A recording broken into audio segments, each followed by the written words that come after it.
Assalamu alaikum everyone, welcome back to my channel. My name is Nimra Zafar.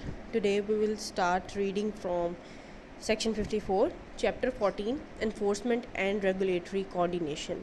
इसमें क्या हम देखेंगे कि जितनी enforcement agencies हैं या regulatory bodies हैं वो एक दूसरे के साथ coordinate करेंगी इस एक्ट के या स्केड्यूल लॉज के पर्पस को पूरा करने के लिए, एनफोर्समेंट के पर्पस को पूरा करने के लिए।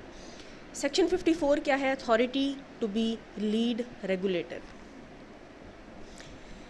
इसमें वो क्या बात कर रहे हैं कि जो अथॉरिटी है, मतलब जो पीरा है, ये लीड रेगुलेटर के तौर पे काम करेगी। बाकी जो रेगुलेटरी अथॉरिटीज़ हैं उनको लीड करेगी, हेड यही करेगी, यही मेन रेगुलेटरी अथॉरिटी होगी। बाकी जो है वो सबऑर्डिनेट रहकर काम करेंगे। अब सबसेक्शन 1 है notwithstanding anything contained in any other law where there exist a regulatory body और एजेंसी अंडर स्केड्यूल्ड लॉज। कि स्केड्यूल्ड लॉज में कहीं भी अगर जिक्र आया है कि ये रेगुलेटरी बॉडी है, ये एजेंसी है, the authority shall be deem to be the lead regulator. तो अथॉरिटी जो है, मतलब ये जो पीरा है, ये लीड रेगुलेटर जो है वो मानी जाएगी।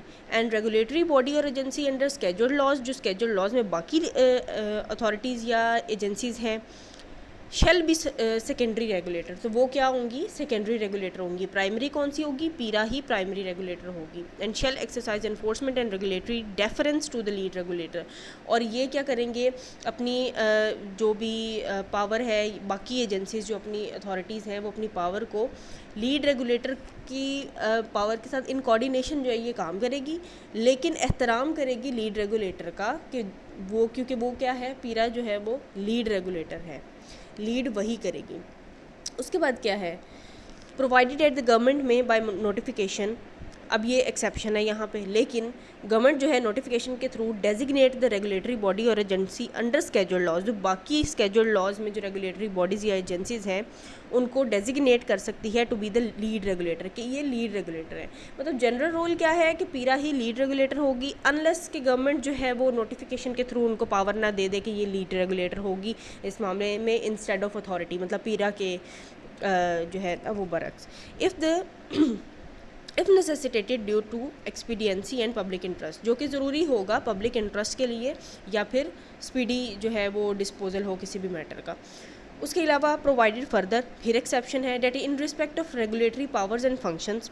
रेगुलेटरी पावर्स या फंक्शंस की अगर हम बात करें, that vest in the local government, अगर वो लोकल गवर्नमेंट के पास है, ठीक है, किसी इलाके में, तो authority shall not be deem to be the lead regulator. तो वहाँ पे लोकल गवर्नमेंट ही लीड रेगुलेटर होगी, अथॉरिटी नहीं होगी, जब तक के unless the concern local government, जब तक के वो वहाँ की लोकल गवर्नमेंट खुद से जो है वो असाइन ना कर दे its powers and functions to such extent कि वो पीरा को या अथॉरिटी को खुद से अपनी जो है ना वो असाइन ना कर दे पावर्स या फंक्शंस के, यहाँ पे जो है ना ये आप जो है वो काम करेंगे और वो म्यूचुअली आपस में एग्री होकर टर्म्स एंड कंडीशंस पे वो खुद से जो है वो दोनों मिलकर, लोकल गवर्नमेंट और अथॉरिटी मिलकर कोऑर्डिनेट करेंगे। उसके बाद है एक्सप्लेनेशन है, where the authority is the lead regulator. जहाँ अथॉरिटी जो है, जहाँ अथॉरिटी का वर्ड यूज़ हो रहा है वहाँ पीरा की बात हो रही है, ठीक है। Where the authority is the lead regulator, जहाँ वो लीड रेगुलेटर होगी। और वेयर द रेगुलेटरी बॉडी और agency under scheduled laws has been designated as the lead regulator. और जहाँ पे जो बाकी एजेंसीज जो कि स्केड्यूल्ड लॉज में मैंशन है, वो अथॉरिटीज़ या रेगुलेटरी बॉडी जो हैं वहाँ अगर वो लीड रेगुलेटर हैं,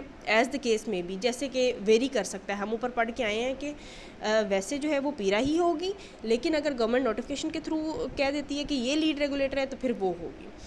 द सेकेंडरी रेगुलेटर, जो भी सेकेंडरी रेगुलेटर होगा, shall not be permitted to take concurrent cognizance of the same violation. तो अगर कोई वायलेशन हुई है उस पर जो कॉग्निजेंस लेनी है वो लीड रेगुलेटर ने लेनी है, कंकरेंटली एक साथ जो है वो दोनों नहीं ले सकते उसके ऊपर कॉग्निजेंस। सेकेंडरी जो है वो रेगुलेटर जो है वो उसके ऊपर cognizance at the same time नहीं ले सकता उस वायलेशन के अगेंस्ट, लीड रेगुलेटर ने ही लेनी है।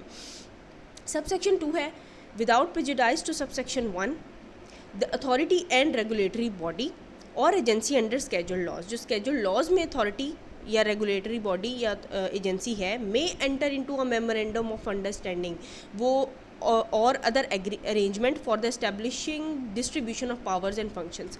मतलब उन्होंने आपस में अगर कोई पावर्स या डिस्ट्रीब्यूट करनी है पावर्स या फंक्शंस के ये हम परफॉर्म कर लेते हैं, ये आप परफॉर्म कर लें, मतलब जो भी बॉडीज़ होंगी रेगुलेटरी बॉडीज़ या ये, तो वो आपस में MOU साइन करेंगी, मेमोरेंडम ऑफ अंडरस्टैंडिंग साइन करेंगी, आपस में एग्रीमेंट कर लेंगी कि ये पावर्स फंक्शंस आपके हैं, ये हमारे हैं, ठीक है, for better and more effective enforcement, ताकि कोई मसला ना क्रिएट हो और इन्फोर्समेंट का जो पर्पज़ है वो मोर इफेक्टिवली जो है वो फुलफिल हो सके। उसके बाद सेक्शन 55 है डायरेक्टिव्स बाय गवर्नमेंट।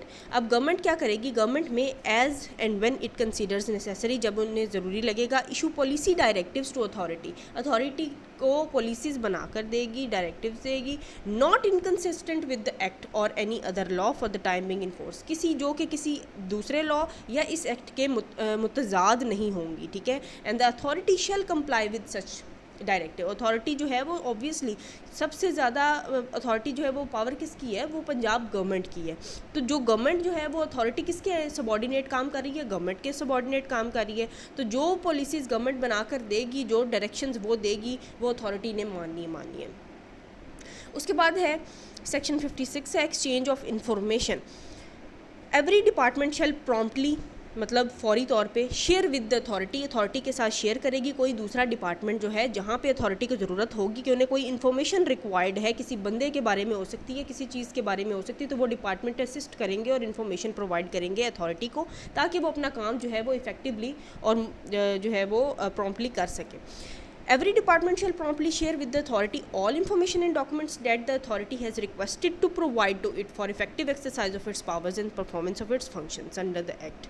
ठीक है, मतलब उनको अपना काम इफेक्टिवली करने के लिए अगर ज़रूरत है कि कोई इन्फॉर्मेशन इन्हें प्रोवाइड की जाए, तो बाकी डिपार्टमेंट्स जो हैं वो इन्फॉर्मेशन प्रोवाइड करेंगे। And which information and documents are in possession of such department, जो इन्फॉर्मेशन या जो डॉक्यूमेंट्स जो हैं वो किसी डिपार्टमेंट के कब्जे में हैं। सबसेक्शन 2 क्या है, in order to maintain an integrated information system related to violations के बारे में अगर कोई इंटीग्रेटेड इंफॉर्मेशन सिस्टम इस्टेब्लिश करना है, मेंटेन करना है, the obligation to exchange the information in subsection 1 shall be reciprocated by the authority. तो इसी तरीके से एक दूसरे को इंफॉर्मेशन जो है वो प्रोवाइड करना डिपार्टमेंट्स का काम है, ठीक है। उसके बाद क्या है, सबसेक्शन 3 है, द अथॉरिटी में enter into any agreement with any other body और एजेंसी, किसी दूसरी बॉडी, रेगुलेटरी बॉडी या एजेंसी के साथ अथॉरिटी जो है वो कोई अरेंजमेंट जो है वो कर सकती है for the exchange of information and assistance in performance of its powers and functions under the act, कि आप टाइम टू टाइम जब हमें रिक्वायर्ड होगा आप हमें इंफॉर्मेशन प्रोवाइड करेंगे, हम आपको इंफॉर्मेशन प्रोवाइड करेंगे, ठीक है। So this was all about our today's lecture. Thanks for watching the video, and if you like the video then don't forget to like, share and comment. Thank you so much.